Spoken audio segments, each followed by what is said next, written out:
Hey everybody, Andy here with my laptop computer and one GoPro Hero 7 Black action camera, and today I'm going to show you the workflow I use to process GoPro Protune footage. Protune is a series of optional settings in your GoPro which let you record a less processed image. This gives you more control over the final look of your videos. The techniques we're going to look at will work in just about any professional grade video editing software. But for this tutorial, we'll be using Sony Vegas Pro, aka Magix Vegas Pro, which is what I used for all my SierraDescents videos. I'm not going to try to teach you how to use Vegas from scratch, but I do want to make you aware of one very big quirk, which is that Vegas does not automatically manage your levels. You have to do that job yourself. We'll talk more about that in just a moment, but first let's make sure we have things configured correctly.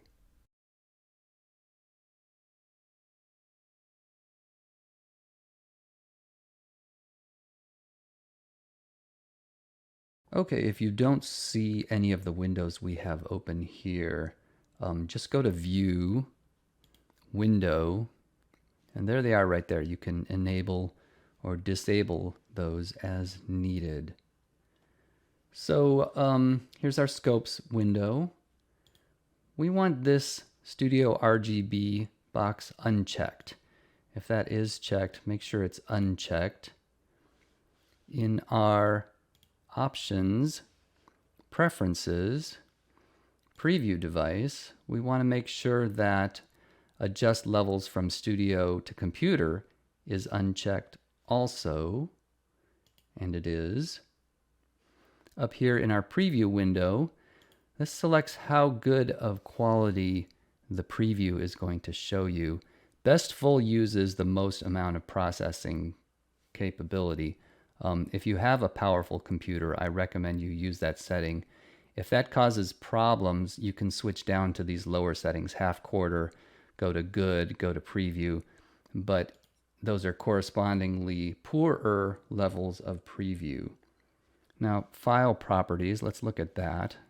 These are our actual project properties.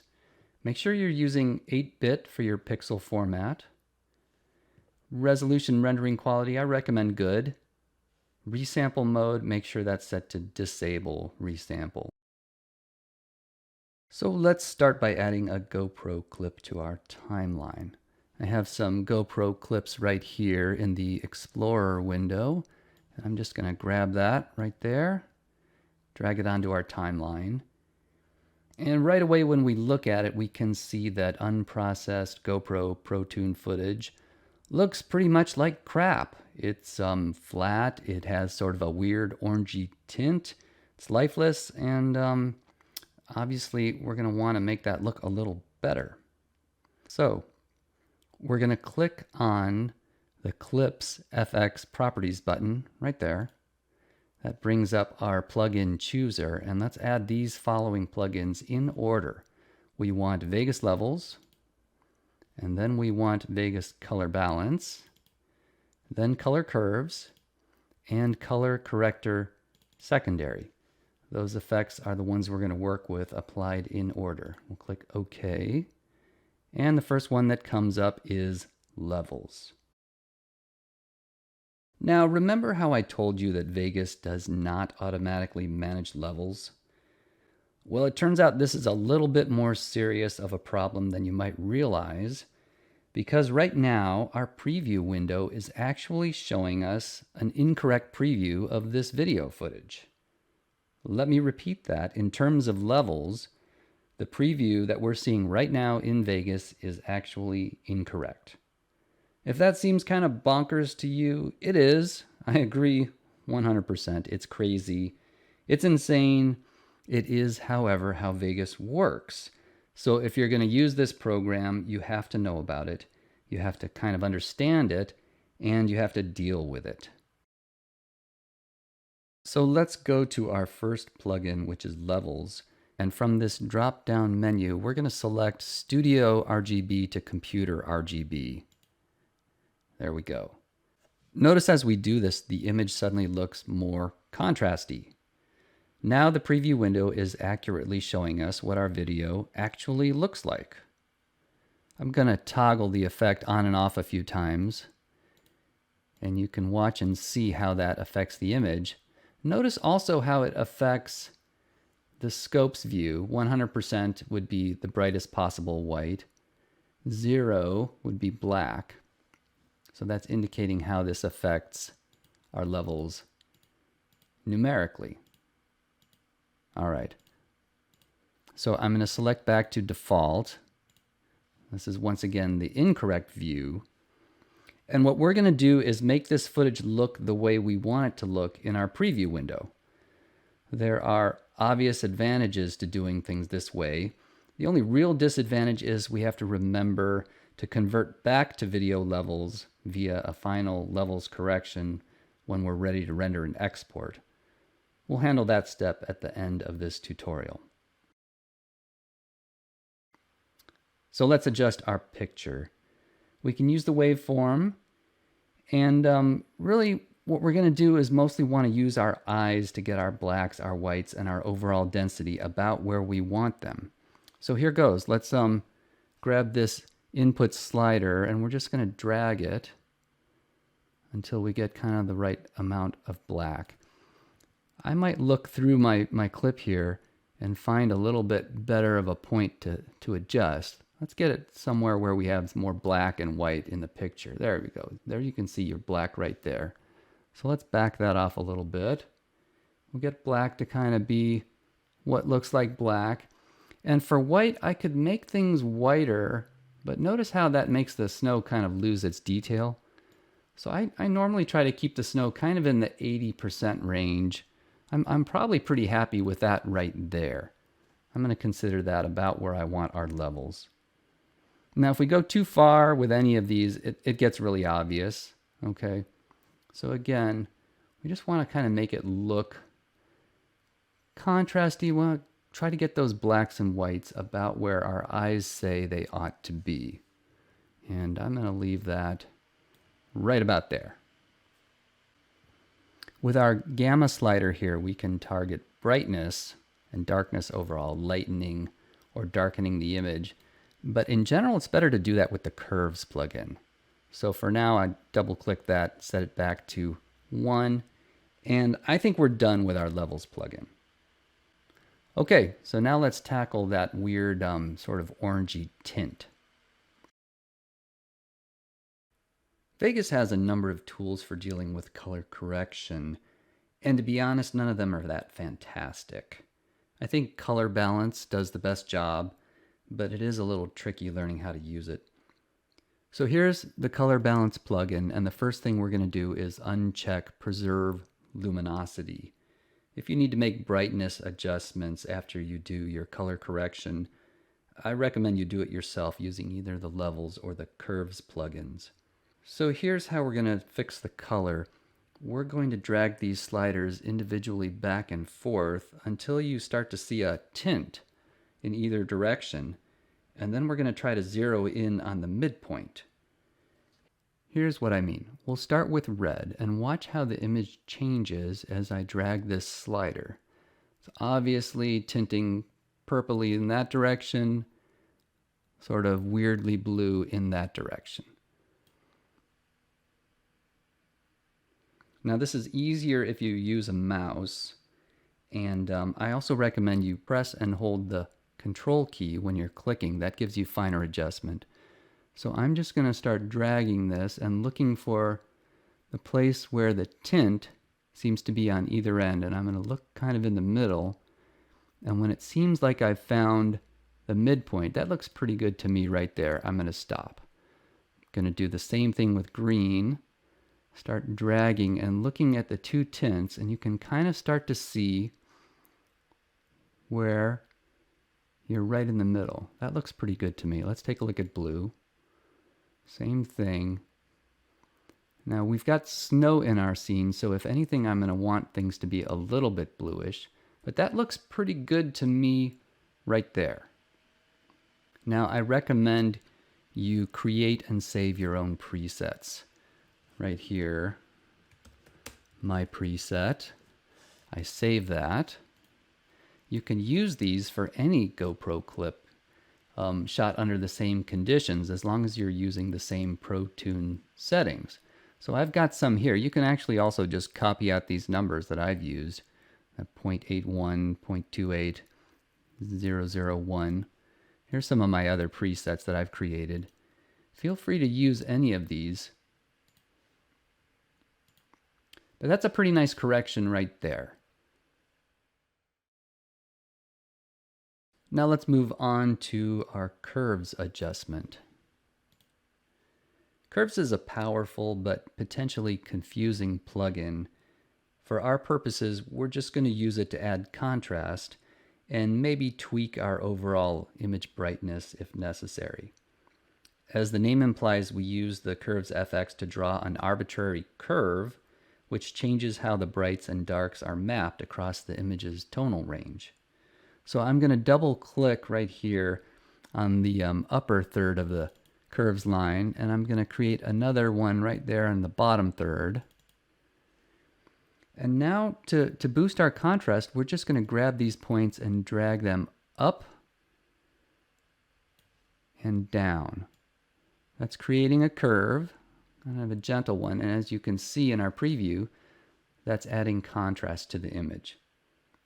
Now, if we want to change the brightness a little bit, you can grab these and drag them sideways, and that'll add a little more brightness. You see that happening.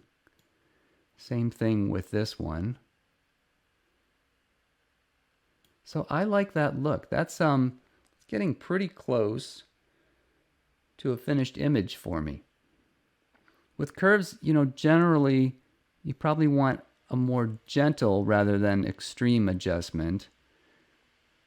Just a little bit. You can also create more points, but I think in general, kind of a simpler, gentle curve is going to give you the most natural and pleasing looking results. So we're just about done. There's only one more thing I'd like to do, and that would be to add a little bit more vibrance or saturation to our colors. For this correction, we want to access Vegas's secondary color correction plugin. You see that it's not visible right now. I just need to click this arrow to get our other plugins visible. There it is right there. Now, this is going to be a lot easier than it might look. This is a complicated FX, but we're only going to use the saturation tool right here. So I'm just going to grab that and kind of add to taste a little saturation. If we add too much, things start looking sort of like candy. So I'm going to back it off there until things look kind of rich but not artificial, and maybe I like it maybe right about there. We can kind of scan through our clip and just take a look at things, and that's a pretty nice looking picture. I'm pretty happy with that. Let's put some other clips on our timeline so I can show you a big shortcut. Here's another uncorrected clip. There it is right there. Now we could go through the procedure we just did, but since this is shot using the exact same settings in bright daylight, we can also just do this. I'm going to click on our corrected clip. I'm going to select copy. Now I click on the new clip, right click, and we're going to select paste event attributes. Watch this. We do that and it automatically applies all the FX from this clip onto this clip. That's a very quick shortcut to get our clips looking the same. Let's do another. There we go. Here's our new clip. And I'll right click on it, paste event attributes, and there you go. Corrections in place. I don't know if you can see, but to me, this was shot later in the day.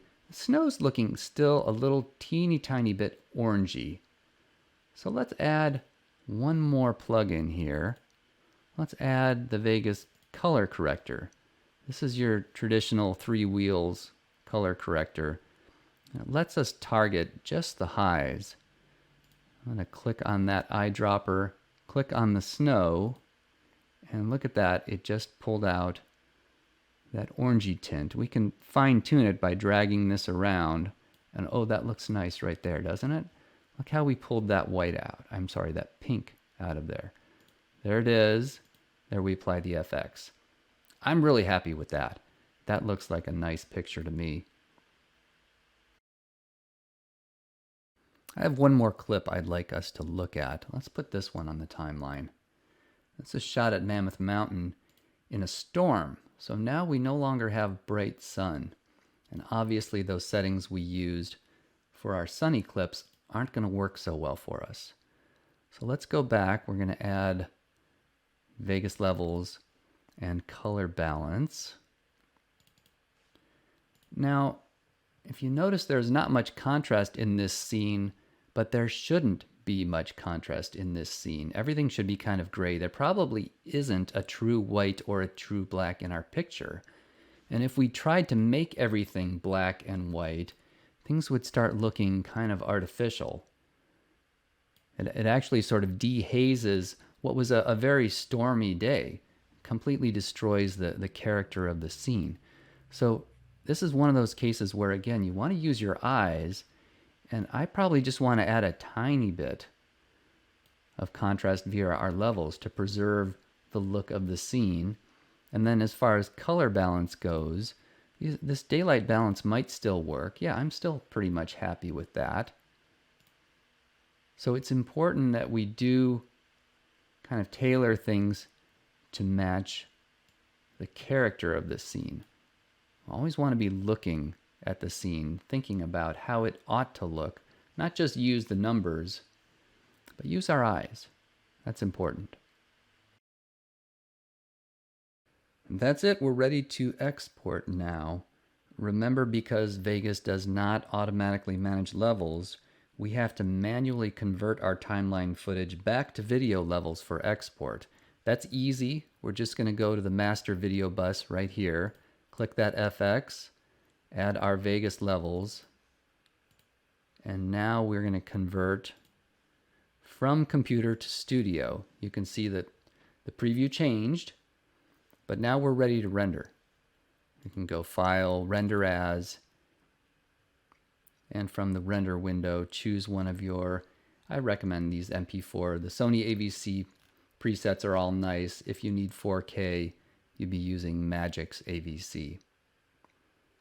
And that's it. Thanks for watching, everybody. I hope this tutorial proves useful to you. If you have any questions, please feel free to ask them in the comments below, and I'll do my best to answer them. And now let's get out there and shoot some video.